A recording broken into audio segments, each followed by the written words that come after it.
AI is revolutionizing document processing, making tasks like handling purchase orders, invoices, and packing slips effortless. In this video, I'll show you how to use Relay.app and AI to easily process purchase orders, including line items, and integrate them into tools like Airtable and SmartSuite. Check it out. First thing we need to do is go into SmartSuite or Airtable. I'm going to use Airtable for this demo. If you do not have an account, there's a link in the description below. Also, for Relay.app, there's a link in the description below for it as well. So make sure you have an account for both either Airtable or SmartSuite to use as your database. And then Relay.app is the tool we are going to use to process the actual PDF, invoice, or purchase order in this case. In Airtable here, create a new base from scratch. We can label it. I'm just going to label this purchase order processing, and I'm going to delete all of these fields to start us from scratch here. I'm also going to duplicate this table, duplicate the table. I'll name this items, and the first table, I'll rename this orders. This is a purchase order here. This is the PDF we are going to use as the example. We will process this taking information like the bill to information. We'll get the invoice or purchase order number. We'll get dates. If there was due date, something like that, you could extract that information as well. And then of course, we are going to extract the line item details. We'll be able to get the 4 items from this PDF. A few things that we will need within the orders table. So we're going to look at this as we're going to have an order, and then within the order, we're going to have the multiple line items. We could add something like customer or bill to. I'm going to label it customer, and I'm just going to use a long text field. Of course, we could have an additional table that's labeled as a customer and have the customer details in there, such as customer name, email addresses, contact information, phone numbers, the actual address. Maybe they'll have a bill to and ship to address that is separate, all of that type of information. But to keep things simple for this demo, I'm just going to set up a long text customer field that is going to contain the bill to information. I'm going to add another single line text field. We'll just call this order number. We'll have a date field, and I will just use the friendly option here and create that date. I'm going to add a link to another record field. This will link to items, and we do want to allow linking to multiple items. Label this line items, and that field here is going to link to items within this table. Add an attachment field, and this is going to store our purchase order PDF. Then there's a couple of other pieces of information that we will add to this. We're going to add a count field that will count the number of line items that exist on that order. And we're also going to use a roll-up field to sum up all of the items that exist on that order. And that will give us this value here. But first thing that we need to do is add the corresponding fields within this table.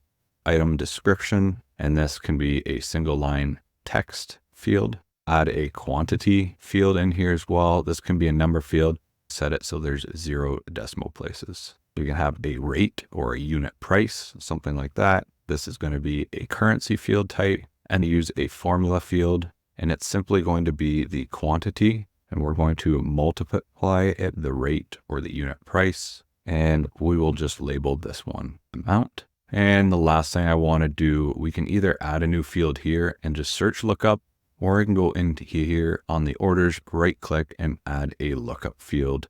And I can go over to order number, because I would like to be able to display that within my primary key field or my record name here. I'm going to call this line item ID.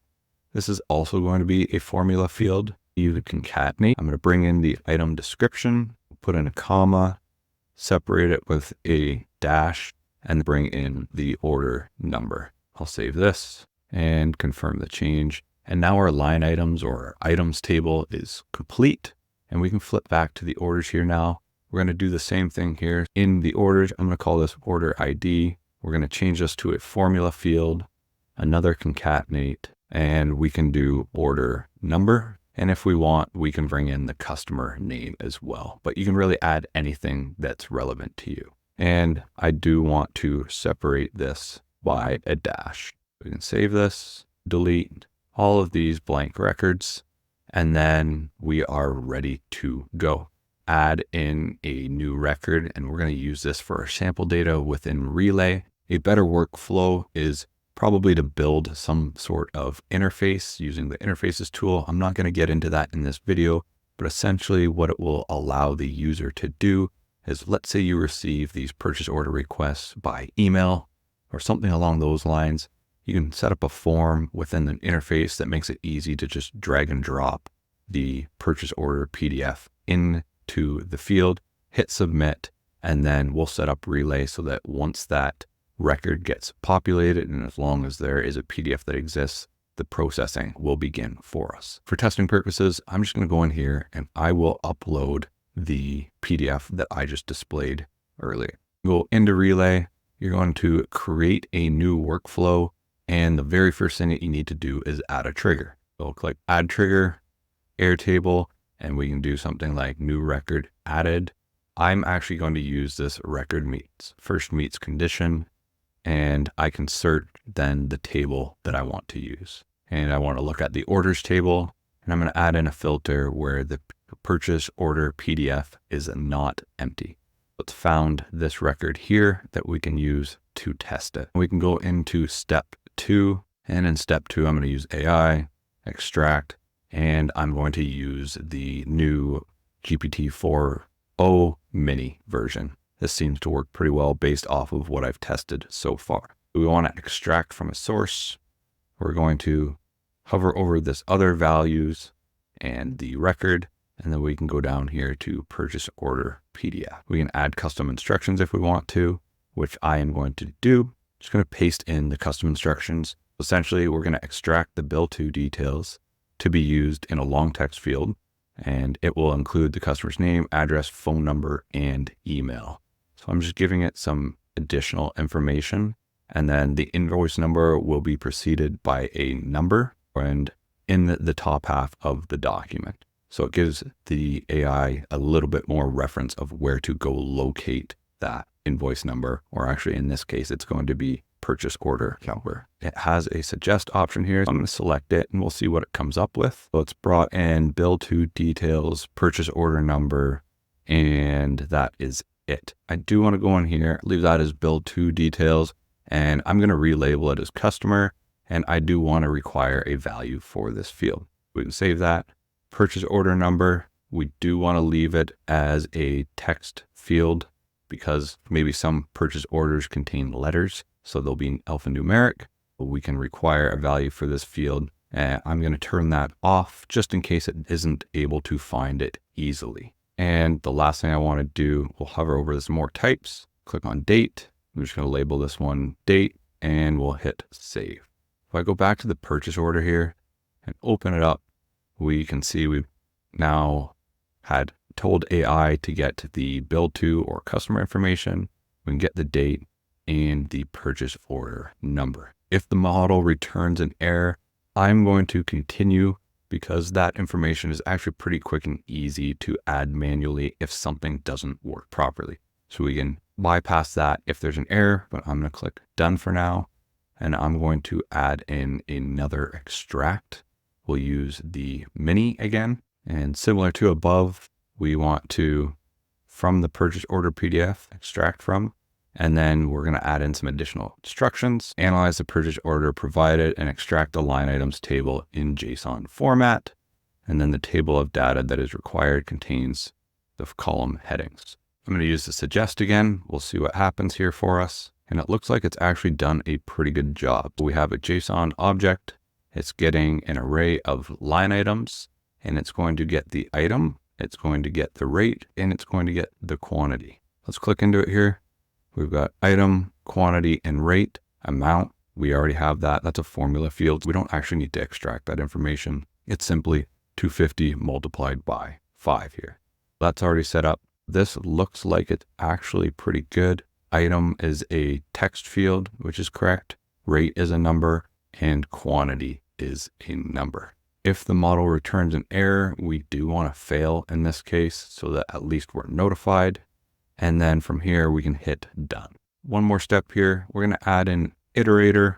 So we can go into flow control, iterator, and then the list we're going to use is from the second model response. we'll use the list of line items. I'm going to hit done, and we can actually add in our final step.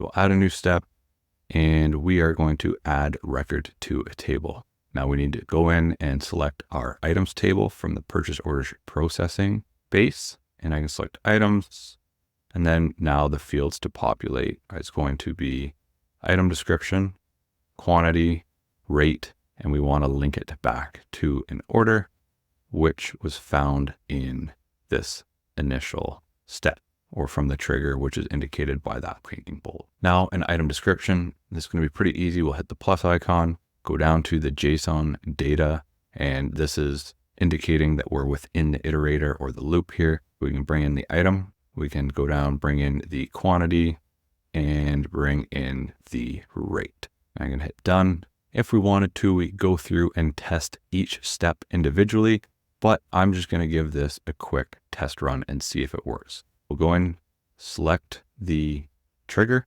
or select the start a test run button here. We're going to select the record that we want to test. There's only one in our base for now, and we can create test run. And we go in, we'll start run, and we can see that the trigger was successful. It's continued on each step here, and now it's running through each iteration. If I go into the purchase order, we can see that it looks like it is working here, and it's extracted the item description, quantity, and rate properly. It's got the amount here. This is a formula field, and we just need to format that a little bit differently. We can go into formatting, change that to currency, and hit save. The line item section seemed to have worked, but something didn't quite go right here within the orders. If we go back into Relay, this is where it extracted the order information. So we're going to start here. I'm going to select it.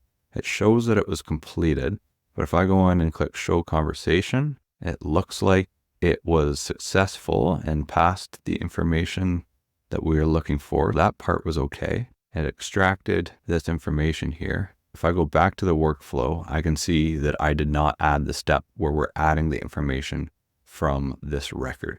So I need to go into here, click add. We can go down to Airtable, and we're going to update a record. The record we're going to update is from the trigger, and we want to update the customer, the order, and the date.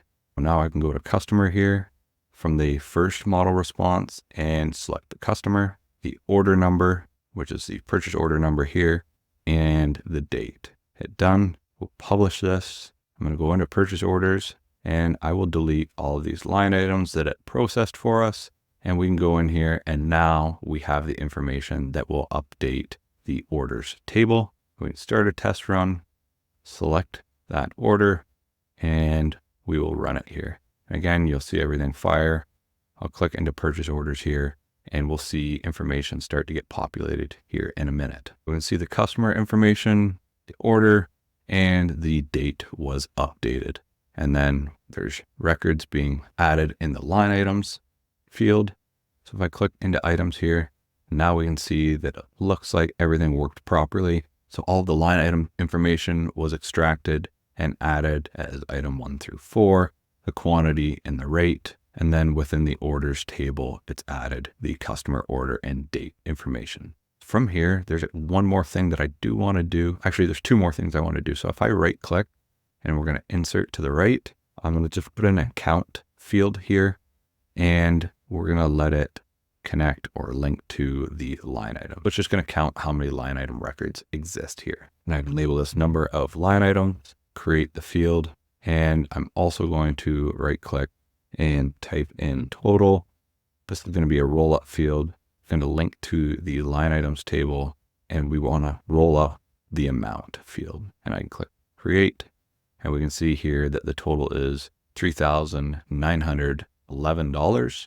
And if I click into the purchase order, we can see that it matches correctly here. One last thing, in this order number field, we can see that it actually brought in the number as well within the AI model, which back into the workflow and extracting it in step 1 here, we could specify that we want to only extract the information after the number symbol, but it doesn't really matter for this case. It did bring in the information that we were looking for. And from here, you can customize it Let's say, for example, you did want to add in a customer table and link it that way. It would add a little bit more complexity to it, but it is doable. That's it for this video. I hope you enjoyed it. Make sure you hit that subscribe button so you get notified of more tutorials in the future.